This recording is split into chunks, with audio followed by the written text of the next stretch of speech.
शांत होकर बैठ गई, मौन होकर के बैठ गई। वो कारण क्या है? किस कारण से आप शांत होकर बैठ गई? अरे कम से कम एक बार विचार तो किया होता, एक बार तो सोचा होता, कम से कम एक बार तो देखा होता मेरी बेटी की ओर कि ये मौन कभी क्यों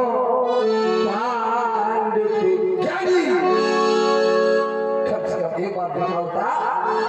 अरे किसी कहो तो के भारी कहानी ये ज्ञान बुरी का ज्ञान कहा है। पूरे नरनार सुबह सूची संता धर्मशील ज्ञानी को होता और इन वीरों का स्वाभिमान इन राजाओं का सम्मान कहा है।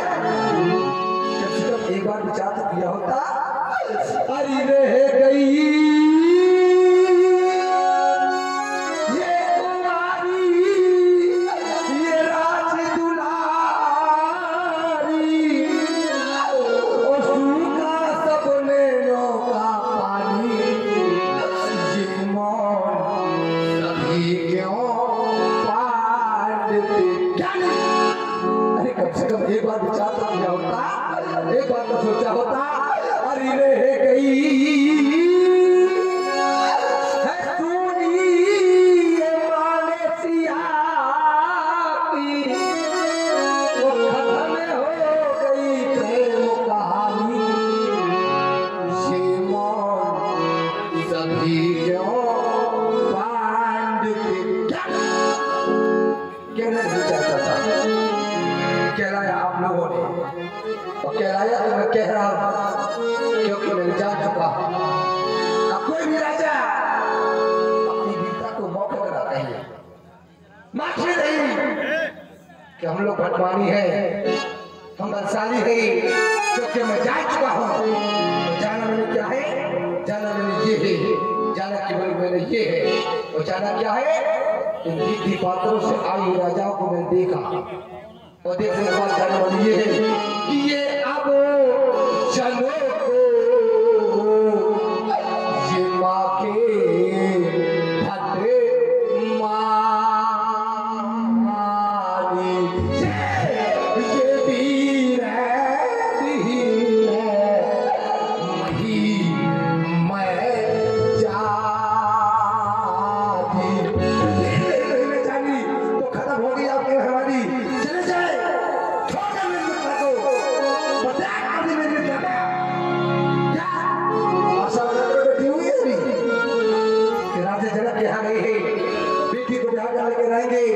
अगर ऐसा ना कर सके तो लज्जा के कारण को मुझे नहीं दिखाएंगे। अरे मेरे मित्रों, अपने प्राणों का पता करना एक कार्य करना है, तो कार्य करना है कि ये ताजा आशा का प्रत्याग कर दे। और प्रत्याग करने के बाद करने क्या है कि नीचे नीचे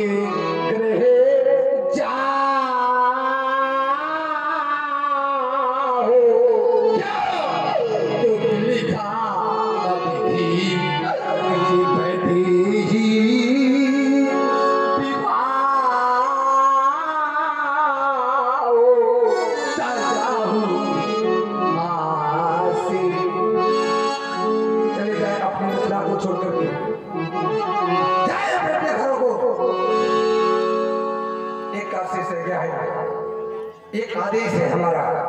तो आदेश क्या है हमारा?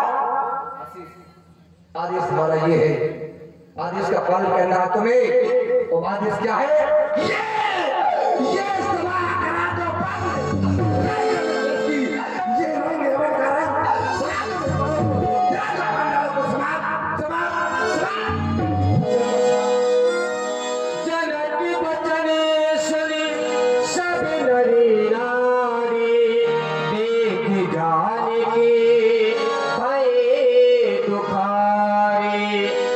जनक जी के वचनों को सुनकर सभी नर नारी दुखी हुए, लेकिन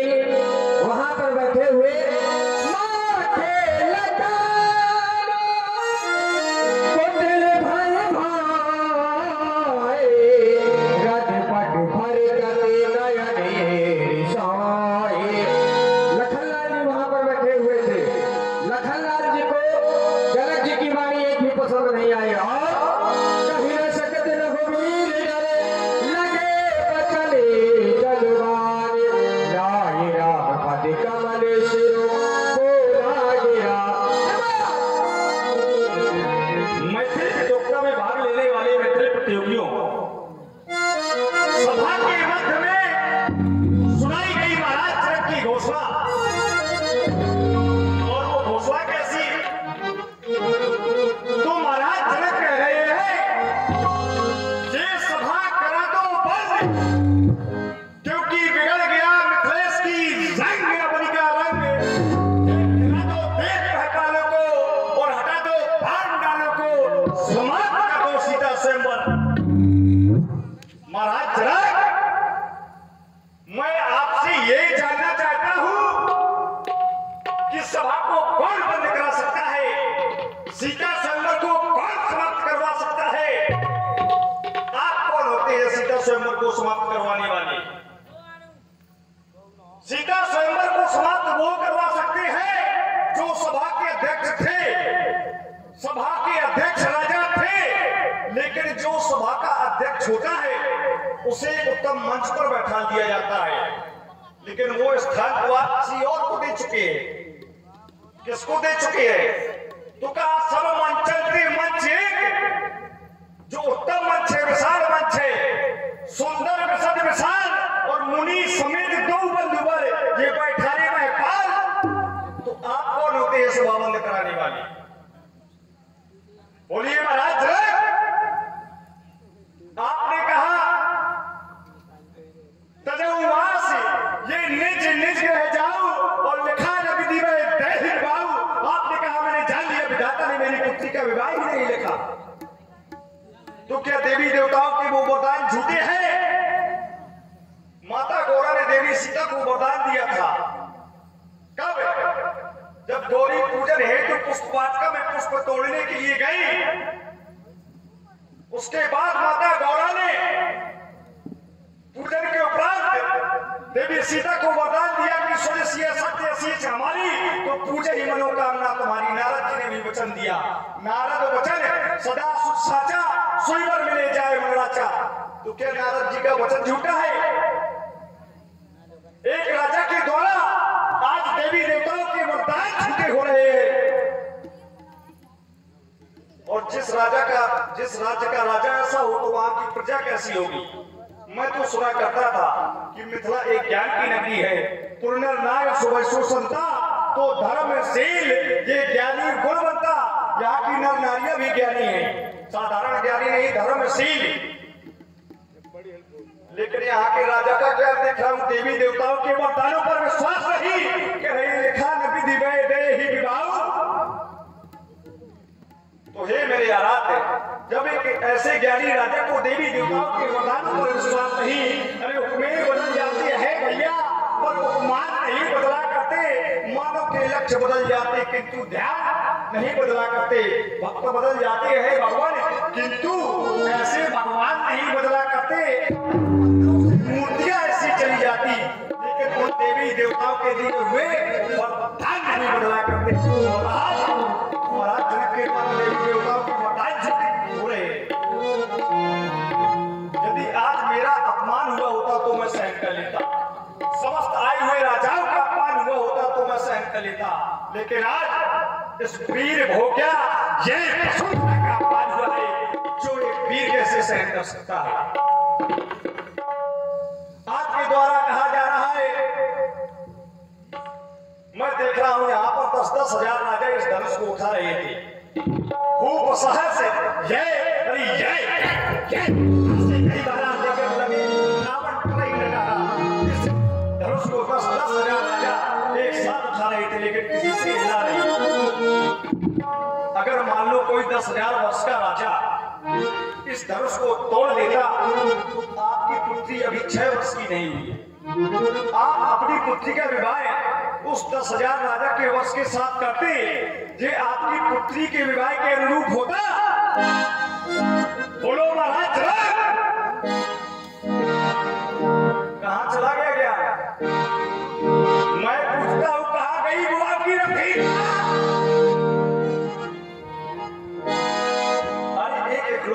इसका नियम होता है। जो घर भर कुल होए अनुपा, ये विवाह सुतई अनुरूपा। एक पिता का धर्म होता है, कर्तव्य होता है कि अपनी पुत्री के लिए सुंदर सा घर देखे, वर देखे, कुल देखे, फिर करिए विवाह सुतः अनुरूपा। इसके बाद विवाह करना चाहिए। आपने देखा नहीं देखा, घर देखा नहीं देखा, पर देखा नहीं देखा, तो फिर बिना विचारे ग्रह करे सो पाछे पछताए। पछताओ। आपकी जो ये घोषणा थी महपालों के लिए, बोले बंदी वचन वर सुनो सकल महपाल, और महपाल माने राजा होता है महाराज जनक, महपाल माने वीर नहीं होता। वीरों को तो आदेश ही नहीं मिला धनुष उठाने के लिए, नहीं तो आपकी समस्या का समाधान कब का हो चुका होता। आपको ये ना कहना पड़ता वीर विहीन नहीं मैं जानी, आपने कह डाला वीर विहीन। आपके द्वारा कहा गया अब जन क्यों ये आगे बटवारी मैं जानी, आपने कहा मैंने जान लिया धरती पर कोई वीर नहीं। तो हे महाराज, एक बात मैं आपको बतला दूं, जिस दिन इस धराधाम में वीर नहीं होंगे, ये आपका राज्य, ये आपका राज्य किसी पतिता की बेड़ियों में छुपा हुआ, किसी कारागार में पड़ा होगा, तब आपको पता चलेगा कि इस धरती पर वीर होना कितना आवश्यक है। अरे वीर न होंगे ये धरती माँ का क्या होगा, और वो परदेसी राजा करे राज, तो भारत माँ का क्या होगा। समय समय पर चलना होगा महाराज जनक, समय समय पर चलना होगा, क्योंकि समय का खेल निराला, समय के आगे कोई न टिकता। समय हो छोटी और नाले यदि पाप धोवे तो उस गंगा माँ का क्या होगा, और सीता स्वयंवर रहे अधूरा तो फिर उस गिरजा माँ का क्या होगा। वीर की तुम्हें नहीं पहचान राजेंद्र, वीर की तुम्हें नहीं पहचान, ये वीर का होता कैसा ज्ञान, क्या है वीर रहने को शेष, ये वीर के होते कैसे भेष, वीर की तुम्हें नहीं पहचान। मैं चाहूं अरे मातू फूक कोई जलकर राख हो जाए, और ये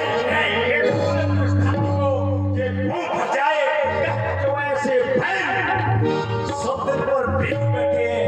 अरे राजेंद्र, ये सीना चीर कर देखो, यहाँ वीर बैठे हैं, वीरनाथ बैठे हैं मंच पर, मुस्कुराते रहे ये वीर भूमि, ये मिथिलेश बतलाती रहे सीता स्वयंवर की खबर, ये पूर्ण विश्व में घोषित करी रघुवंश बड़ी वीरता की घोषणा भैया इस जगराज मंडल में है भरी। ये लेकर चपड़ा चप्पांगी राजीव इकट्ठा हो गए, क्रांति का करो मचाकर भैया क्रांति में समा गए। लेकिन आप बैठे मंच पर, आप बैठे इसी प्रकार मंच पर, और कौतुक अनोखा देखिए, कच्चे गले से फोटू कहेंगे भीतर हिमालय पर भैया, मैं चाहूं तो रघुवंश मां जादू हुई, जिस सभा में रघुवंशियों का एक वीर बैठा होता है, उस सभा में ऐसी उचित वाणी का प्रयोग कोई नहीं करता।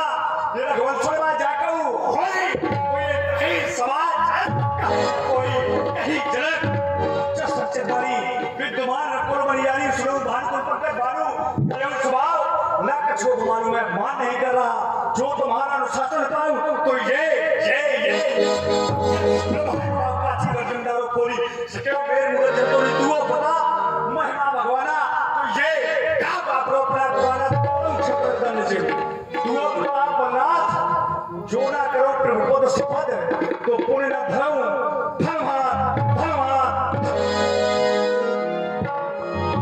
लखन सको बचन दे बोले, जगमगाए पहिने गजडोले, सैन रघुपति लखनऊ निवारे, प्रेम समेत निकट बैठारे।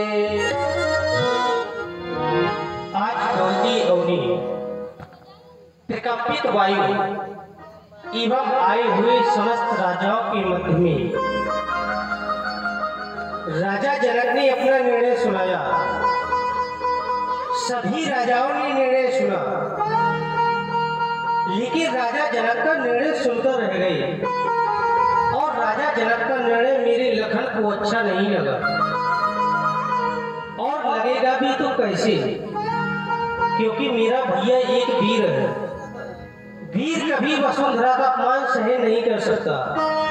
लाल, शांत हो जाओ। राजा जनक अपने पिता के समान है, इनके कहे हुए वाक्यों का बुरा मत मानो। भैया शांत हो जाओ, शांत हो जाओ, शांत हो जाओ भैया। तजो क्रोध को इस समय क्रोध में भूलना ही नहीं। शांत हो जाओ लालन, तजो क्रोध को इस समय क्रोध में भूलना ही नहीं। शांत हो जाओ भैया।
विश्वामित्र समय शुभ जानी, बोले अति स्नेह मैं वाणी।